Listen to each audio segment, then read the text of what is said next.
Tuhan itu nggak pernah henti-hentinya mengasihi kita. Hari ini firman yang saya bagikan, saya berikan judul Kasih dan Damai.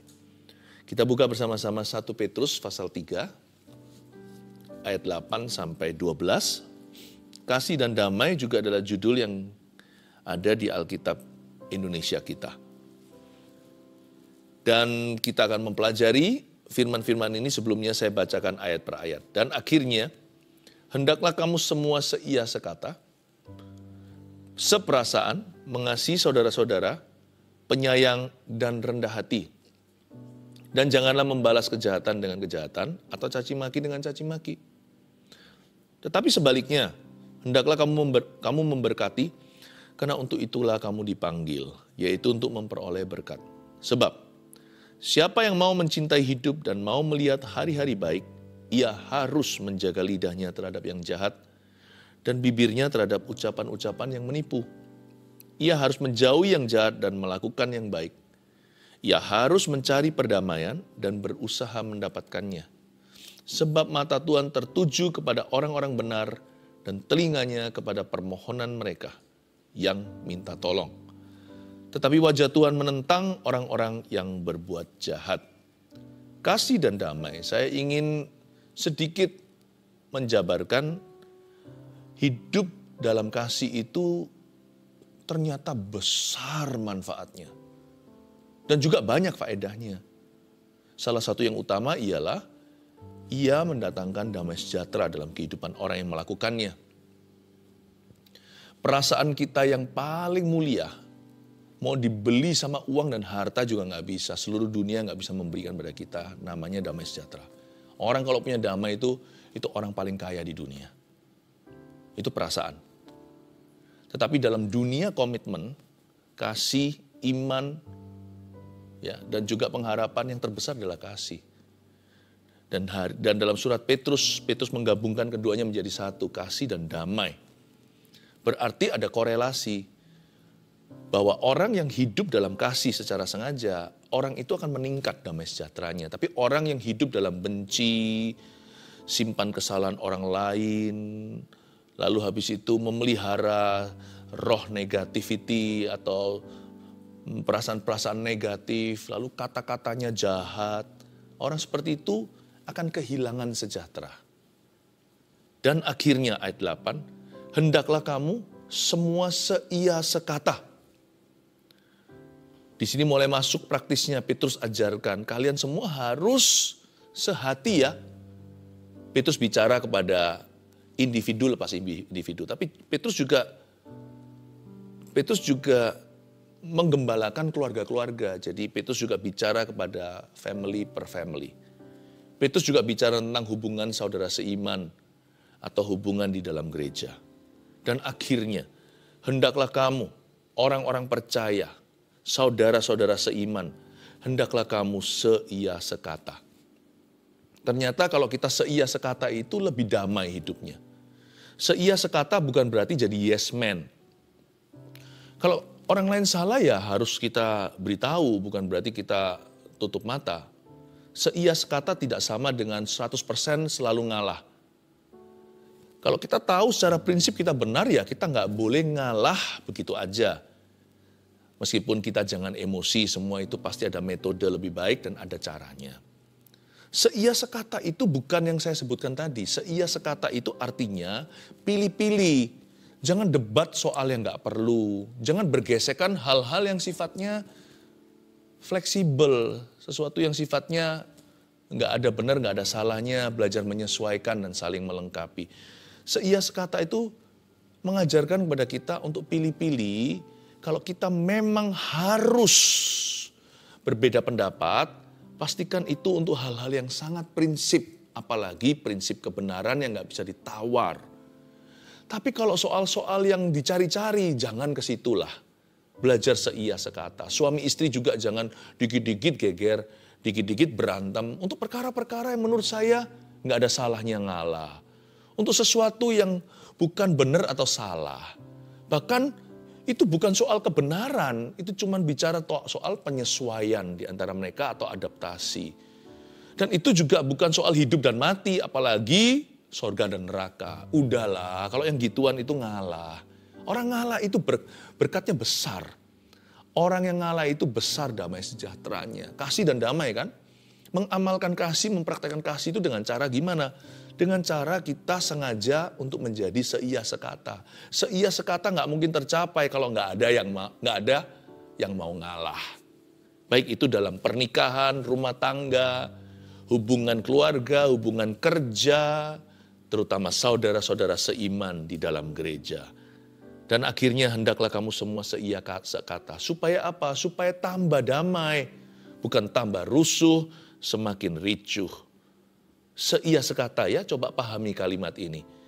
Mulai hari ini tolong dihayati, ternyata seia sekata. Bukan yes man, seia sekata juga bukan orang yang tidak berpendirian, ikut aja orang ke kiri, dia ke kiri, orang ke kanan, dia ke kanan, tidak punya pendapat. Seia sekata juga bukan berarti orang lemah, tidak bisa membela kebenaran. Seia sekata itu berarti kita itu hanya fight soal prinsip saja. Belajar untuk saling ngalah, belajar fleksibel, belajar lentur sama satu dengan yang lainnya. Lalu habis itu ada kata seperasaan. Seperasaan di sini inilah yang saya sebut sebagai the golden rule atau aturan emas. Lakukan kepada orang lain yang yang Anda inginkan orang lain lakukan kepada Anda. Do unto others what you want others to do unto you. Seperasaan itu berarti jangan melulu utamakan perasaan dirimu. Jangan yang penting perasaan gua atau perasaan saya. Bahkan perasaan sekelompok orang perasaan kami. Seperasaan itu berarti orang lain juga punya perasaan. Orang lain juga bisa terluka hatinya. Orang lain itu juga perlu dihargai. Orang lain juga bisa sedih kalau kita perlakukan tidak adil. Seperasaan itu berarti belajar peka. Lihat ya, orang yang peka kayaknya dia ngalah. Orang yang peka itu berjalan di mil kedua. Kalau kita pada umumnya kalau mau mengikuti sifat manusiawi kita atau sifat orang berdosa, kita semua yang penting pokoknya perasaanku yang didahulukan. Tapi perlu berpikir lebih keras, saya akui, untuk memikirkan perasaan orang lain. Sebelum kita ngomong sesuatu, kita tahan dulu di lidah bibir kita lihat apakah nanti ada orang yang tersandung gara-gara apa yang aku katakan. Memang jadi ada remnya, jadi lebih waspada, lebih nggak bebas, betul. Lebih nggak bebas. Tapi kalau kita bisa mengurangi kebebasan kita supaya orang lain diberkati, menurut saya itu patut kita lakukan. Seperasaan itu adalah suatu kesengajaan dari sisi kita untuk melihat orang lain kira-kira nerimanya gimana ya. Jadi tidak semerta-merta pokoknya aku benar kamu salah. Sekalipun orang itu salah pun kita harus mikirkan metode terbaik gimana memberitahunya. Atau apa yang harus kulakukan yang bisa memperbaiki kesalahan orang itu, tapi sebisa mungkin saya kurangi kerusakan yang terjadi. Collateral damage-nya itu saya minimalkan. Supaya gimana ya caranya jangan sampai karakternya terbunuh. Meskipun orang itu pasti akan terluka, karena mana ada orang yang disesah. Misalkan kalau orang tua didik anaknya, kalau dia harus terpaksa pakai rotan, bukan pakai rotan jasmani, tapi pakai suatu disiplin yang dijalankan, pasti anaknya itu sedih. Tapi gimana caranya saya tidak akan membuat dia down. Saya tidak mengambil semangatnya. Saya tidak hantam gambar dirinya. Saya tidak bunuh karakternya. Seperasaan itu membuat kita, memaksa kita harus peka demi Yesus. Karena Yesus cinta semua orang. Kita harus lebih peka demi orang lain juga. Karena kita belajar mengasihi mereka. Nah dalam melakukan itu semuanya, kita seolah-olah dikorbankan. Demi apa? Demi supaya kita seperasaan. Tidak, sebenarnya kita berkorban itu di depan. Tapi ujungnya hidup kita itu penuh dengan damai dan temannya banyak. Beginilah caranya kita memperoleh popularitas. Bukan dengan hebat, bukan dengan tampang, tapi dengan karakter. Nanti ya nuainya itu indah. Jauh lebih enak hidup orang yang baikan sama orang dan gak perlu musuhan jikalau gak perlu, daripada orang yang musuhan sama semua orang, baikan kalau sampai dia baikan sama siapa itu perkecualian. Seperasaan, orang yang memperhatikan perasaan orang lain, ujungnya nanti pada akhirnya perasaan orang itu pun akan diperhatikan oleh orang. Lihat ya, sekelilingmu akan menghargaimu. Kasih itu membawa damai. Kasih itu membawa shalom. Kasih itu membawa promosi. Kasih itu ujungnya membawa penghargaan. Kasih itu nanti akhirnya menghasilkan teman, bukan musuh. Kasih itu bahkan menghasilkan rekan, bahkan partner dan mitra yang berguna. Kasih itu berujung pahala. Jadi janganlah kita keberatan kalau kita harus memperhatikan perasaan orang lain juga. Ulang lagi, dan akhirnya hendaklah kamu semua seia, sekata, seperasaan. Mengasihi saudara-saudara. Terutama orang-orang yang ada di rumah Anda. Baik itu saudara kandung, atau itu adalah anak Anda, darah daging Anda, atau itu suami istri, pasangannya. Pokoknya dimulai dengan yang terdekat, mengasihi itu. Mengasihi itu nggak bisa menjadi teori. Mau tahu apakah orang hidup dalam kasih, lihat bagaimana dia hidup di antara orang-orang terdekatnya. Lalu harus menjadi seorang penyayang. Dan akhirnya hendaklah kamu semua seia, sekata, seperasaan, mengasihi saudara-saudara, penyayang. Coba katakan penyayang. Berarti kita semua dipanggil jadi lover, bukan jadi hater. Mari kita punya spirit atau jiwa yang manis seperti Yusuf di Perjanjian Lama. Dia dikenal sebagai seorang yang manis spiritnya. Bukan orang yang pahit, bukan orang yang getir, bukan orang yang marah, bukan orang yang temperamental, bukan orang yang emosian, bukan orang yang suka membalas. Tapi dia adalah seorang penyayang. Orang yang, ya sudahlah. Yang lebih gampang ngomong begini, kalau ada apa-apa, ya sudahlah. Orang yang lebih gampang ngalah daripada marah. Kita lebih cepat marah atau cepat ngalah? Jujur, skor kita pasti sebagian besar lebih lekas emosi. Tetapi kalau kita bisa minta pertolongan Roh Kudus hari ini, aku mau hidup dalam kasih. Kasih aku buah, yaitu kesabaran Tuhan. Mari kita sekarang terlebih dahulu imani bahwa aku dipanggil sebagai seorang penyayang. I am called to be a lover. Aku dipanggil untuk menjadi seorang pengasih. A lover of Jesus. Pertama-tama mengasihi Yesus. Dan selanjutnya a lover of my neighbors. Atau berikutnya aku dipanggil Tuhan untuk menjadi seorang penyayang umat manusia. Belajar untuk menjadi penyayang. Lihat ya nanti ya, lama-lama kebawa-bawa tuh. Dimulai dengan sayang Tuhan dan cinta akan manusia. Nanti bisa jadi barang kita awet semua. Kita juga menjadi penyayang barang. Meskipun tidak cinta uang, tidak cinta barang. Tapi penyayang, perawat. Lihat ya, apapun di tangan Anda jadi awet. Hewan pun aman. Bukan tipe orang-orang yang suka siksa hewan piaraannya. Itu akan kebawa-bawa. Dimulai dengan Tuhan Sang Pencipta dan manusia ciptaan yang mulia, sampai kepada barang dan benda, sampai ke hewan dan binatang pun. Namanya sifat ya, akan kita bawa-bawa kemana-mana. Nanti lihat ya, orang yang penyayang itu, ujungnya disayang. Loh, pasti masih ada orang yang akan mengkhianatimu dan berbuat tidak baik. Yesus itu kurang apa? Kurang kasih seperti apa? Dia disalibkan oleh orang berdosa. Dia dikhianati oleh Yudas. Dia ditangkap oleh orang-orang Farisi. Lalu dia dibunuh oleh orang-orang berdosa di atas kayu salib oleh tentara-tentara Itali. Namun demikian lihat, Yesus sampai hari ini dari dulu. Sampai hari ini ribuan tahun kemudian disayang oleh miliaran umat.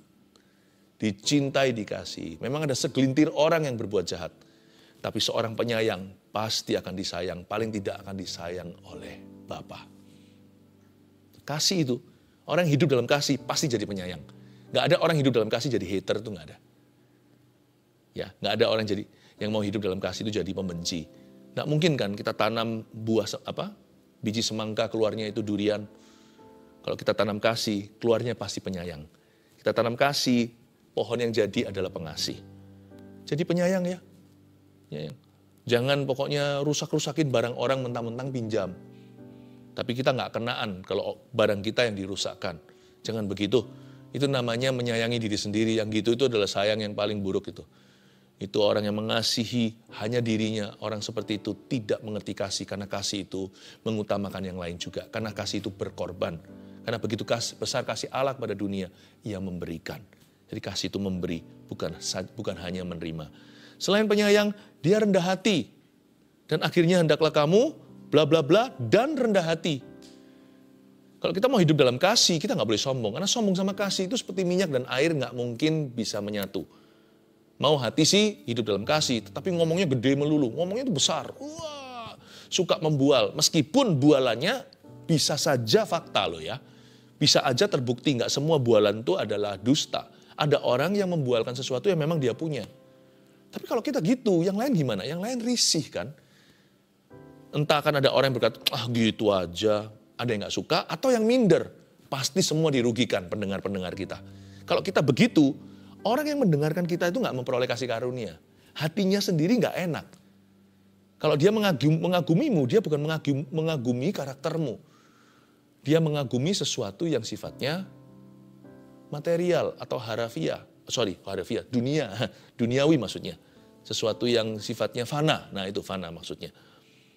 Sesuatu yang, dan itu membuat orang itu nggak merasa dikasihi, dan itu membuat akhirnya kita semakin jauh dengan mereka karena ada sesuatu yang kita banggakan itu bukan milik mereka, dan itu tentang kita. Itu membuat sebuah jarak sehingga orang lain itu menjadi antara jadi penggemarmu, pengagummu, atau diam-diam di hati mereka iri, atau mereka akan mengecammu di dalam jiwa mereka.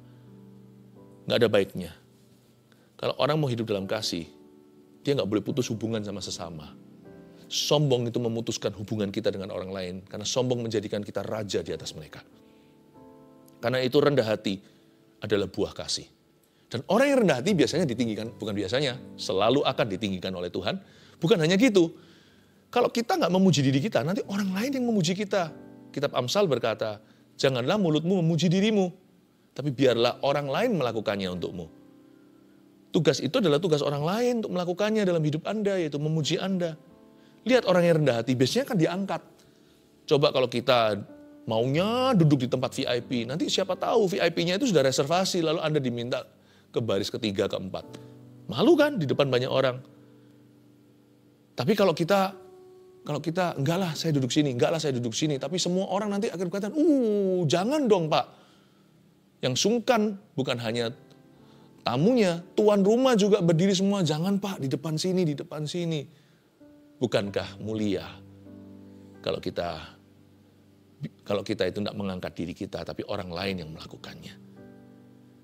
Itu membuat jadi hubungan rendah hati, membuat hubungan kita dengan orang lain jadi baik, membuat hubungan jadi segan dan sungkan. Sungkan yang baik maksudnya. Tapi kalau di dalam ibadah, di dalam kebaktian, gak ada tulisan reservasi gitu, duduk aja paling depan, jangan semua di belakang semua, supaya kita bisa lebih mudah konsentrasi saat firman. Ya, ayat 9, dan janganlah membalas kejahatan dengan kejahatan, atau caci maki dengan caci maki. Ayat 9 ini terus lanjutan hidup dalam kasih. Dan janganlah membalas. Bagus ya. Berarti seorang yang hidup dalam kasih, dan kalau kita mau punya damai, gak boleh simpan kesalahan orang lain. Jangan membalas itu berarti jangan jadi seorang pendendam. Mana ada sih orang pendendam yang diberkati? Mana ada sih orang pendendam yang hidupnya happy kalau gak sakit penyakit semuanya? Orang kepahitan itu banyak penyakit yang dihasilkan karena psikis orang itu sakit. Meskipun saya nggak bisa tunjukkan pasti sakit ini karena benci, tapi tidak bahkan ini jadi tidak bisa dipungkiri, tidak bisa disangkali bahwa hati yang penuh dengan kebencian banyak sakit penyakit datang. Jangan membalas kejahatan dengan kejahatan, jangan jadi seorang pendendam. Karena bukan hanya hidupmu tidak happy, nggak bahagia, ada banyak sekali kutukan. Jangan juga membalas caci maki dengan caci maki. Coba kata caci maki saya jelaskan sedikit. Lidah itu nggak boleh sharp tongued, tidak boleh tajam. Kita janganlah biasakan mulut kita itu keluar kata-kata atau kalimat yang pedas. Karena orang yang begini kebiasaannya, biasanya hidupnya nggak damai. Kalaupun dia pernah damai akan semakin berkurang setiap tahunnya. Belum lagi dia akan semakin kehabisan teman dan rekan. Orang-orang takut mendekat kepadanya. Takut apa? Takut dilukai oleh lidahnya. Lidah itu kan bisa jadi hamba Tuhan, bisa jadi hamba setan. Lidah itu bisa menyulut api. Dia sendiri disulut oleh api neraka jikalau tidak dikuasai oleh Roh Allah. Lidah itu seperti nahkoda, setir sebuah kapal. Dia bisa menghanguskan seluruh tubuh. Dia bisa menghanyutkan seluruh kapal. Jangan sampai izinkan lidah Anda itu menjadi alat, lidah kita menjadi alat setan untuk melukai. Jangan balas caci maki dengan caci maki. Orang yang hidup dalam kasih pasti rajin untuk mengucapkan berkat. Kadang-kadang memang harus dipaksa, harus lawan arus, tapi itulah kehendak Yesus. Jangan balas caci maki dengan caci maki. Jangan punya lidah yang bercabang, tapi juga jangan punya lidah yang tajam. Tapi sebaliknya, lihat ini, hendaklah kamu memberkati, karena untuk itulah kamu dipanggil, yaitu untuk memperoleh berkat. Saya suka sekali ini. Hendaklah kamu memberkati karena untuk itu kamu dipanggil, yaitu untuk memperoleh berkat. Berarti hidup dalam kasih itu penuh dengan berkat. Nggak tentu berkat materi ya. Yang pertama-tama yang pasti adalah berkat rohani dalam kehidupan orang itu yang akan mendatangkan berkat-berkat yang lainnya. Ketika kita hiasi hidup kita dan kita bercokol pada kasih Yesus dan kita mempraktekannya, suasana itu jadi kondusif untuk segala berkat-berkat Allah. Coba lihat ya rumah tangga yang terus-menerus piring terbang. Anak-anaknya susah jadi orang benar. Keluarga begitu, lihat. Bahkan akan terjadi banyak kebocoran ekonomi. Kalau Anda lihat. Kalau kita tidak hidup dalam kasih, tapi saling mengasari. Kasar satu dengan yang lainnya. Mana ada berkat Allah. Kalau ada pun berkat Tuhan tiba. Sebentar aja berkat itu sendiri gak kerasan dan akan meninggalkan rumah Anda.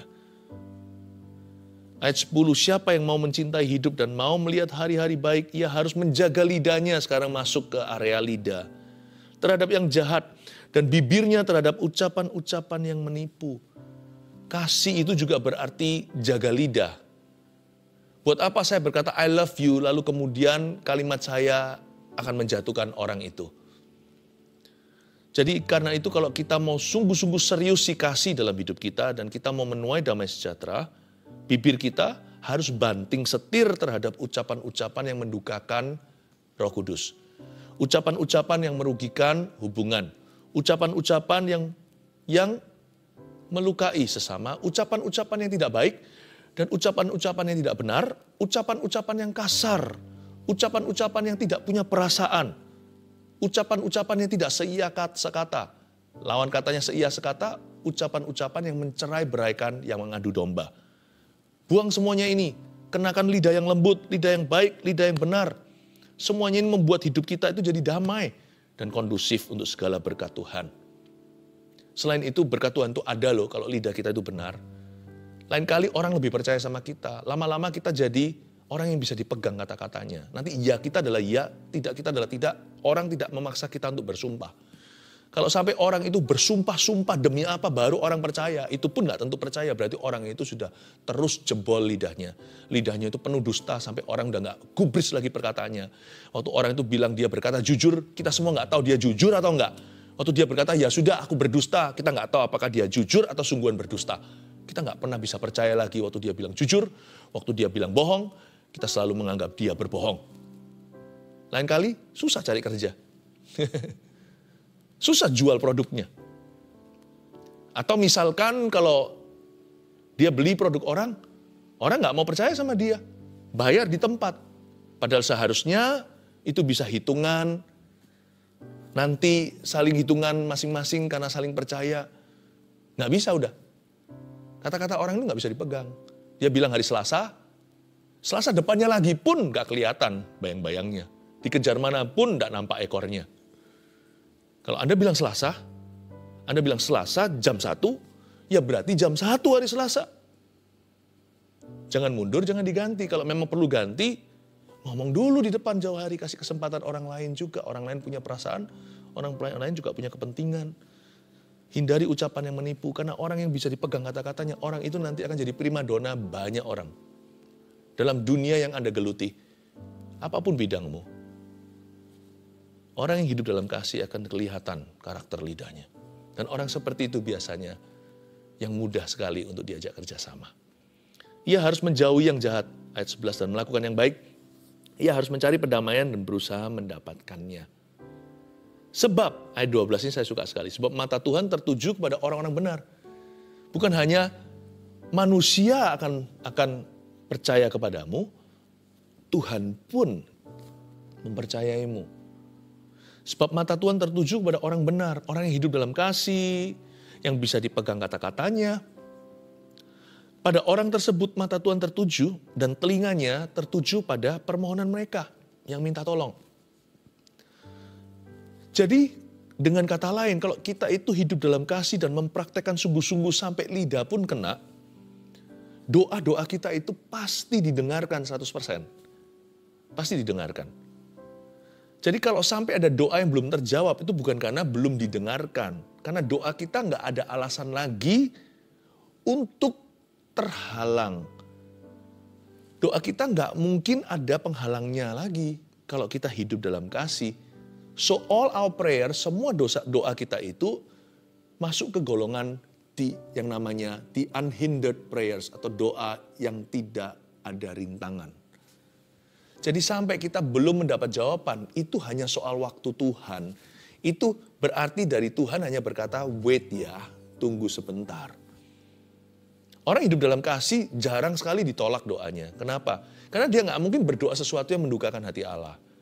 Dia nggak mungkin mendoakan sesuatu yang melawan firman. Karena orang yang hidup dalam kasih, orang yang mengasihi Tuhan akan mengenal Tuhannya. Iyalah sekali-kali to be fair lah. Untuk realistisnya, pasti doa kita itu masih ada yang dijawab tidak. Pasti, meskipun kita sudah hidup dalam kasih. Tapi persentasinya itu nggak imbang dengan yang didengarkan serta dikabulkan. Demikian pula yang belum dikabulkan bukan berarti tidak dikabulkan. Tuhan hanya berkata, tunggu ya, tunggu sebentar.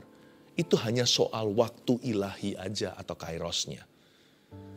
Betapa luar biasanya perkenanan favor, advantage atau kelebihan orang yang hidup dalam kasih. Seperti saya katakan di permulaan tadi sharing, manfaat hidup dalam kasih itu gede sekali, besar sekali. Ternyata salah satu faedah terbesarnya adalah itu sangat membuat langgeng hubungan kita dengan Tuhan. Makanya Tuhan berkata, barang siapa percaya kepada dia harus hidup di dalam kasih. Dia harus hidup di dalam kasihku dan kasihku di dalam dia. Jadi kita tahu bahwa ternyata benefitnya yang terutama adalah hidup doa kita tidak terhalang. Oke? Ada rangkuman 3 poin seperti biasanya. Kasih dan damai, apa yang kita bisa pelajari? 1, tanpa disadari. Orang yang mengasihi memberkati dirinya dengan damai sejahtera. Waktu kita mengasihi kan kita nggak fokus tuayannya. Tapi tanpa disadarinya, kita yang menghidupi kasih ini ternyata memberkati diri kita sendiri juga dengan damai sejahtera. Aneh ya. Pernahkah? Misalkan kita memberikan sebuah amal. Dan kita tahu itu karena Tuhan mengasihi orang itu. Kita berbelas kasihan sama dia, motivasinya benar. Contohnya, kita kasih orang itu sesuatu. Apa yang dia perlukan. Atau bahkan memberikan uang kepada mereka yang membutuhkannya. Misalkan kalau kita punya kelebihan. Kita kasih. Setelah itu aneh ya. Kita memberikan, harusnya yang memberikan kehilangan. Loh kok nggak sedih ya? Setelah orang itu pergi, setelah kita memberi, hati kita itu penuh dengan damai. So happy gitu. Tapi damai gitu loh hatinya. Pernah ngerasa gitu nggak? Kalau belum pernah, mungkin harus belajar memberi. Rasa damai. Tanpa disadari, itulah efek sampingnya hidup dalam kasih. Orang yang mengasihi itu menambah damai sejahteranya sendiri. 2. Lidah yang lembut, baik dan benar, membuat suasana damai dan suasana kondusif untuk berkat Tuhan. Di mana ada kasih, lidah itu dipraktekkan untuk membangun orang lain, untuk berkata jujur, apa yang baik. Aneh ya, tiba-tiba aja dapat pekerjaan. Tiba-tiba aja ada rezeki datang. Tiba-tiba customer datang. Terus segala sesuatu yang ada di hidup kita itu awet-awet gitu. Nggak ada yang hilang, nggak ada yang rusak, nggak ada yang terbuang, nggak ada yang dikorbankan. Aneh. Kita ngomong sesuatu Tuhan dengarkan. Belum lagi doa, baru inginkan tiba-tiba sudah ada yang ketuk pintu dan berkata, ini yang kamu cari. Wow, Lidah kita itu adalah alat kasih. Dan ketika lidah jadi alat kasih, barang siapa rajin mendengungkannya, kata Amsal, dia akan menuai buahnya. Buahnya adalah keindahan, kebajikan, kemurahan. Tiga. Doa orang yang hatinya penuh kasih selalu didengarkan. Ya, tidak berarti selalu dikabulkan, tapi selalu didengarkan. Bahkan dikabulkan oleh Tuhan. Bahkan seringkali selalu dikabulkan. Oh, haleluya. 3 poin ini Anda catat baik-baik. Ayo, ternyata hidup mengasihi itu sama sekali tidak merugi. Siapa yang mau hidup dalam kasih? Haleluya. Siapa yang mulai hari ini mau mempraktekkan kasih Yesus dengan cara mengasihi sesama? Haleluya. Siapa di antara kita yang berkata, mulai hari ini, ya, aku akan belajar untuk mengasihi. Aku tidak mau kepahitan lagi. Bisa angkat tangannya? Puji Tuhan. Haleluya.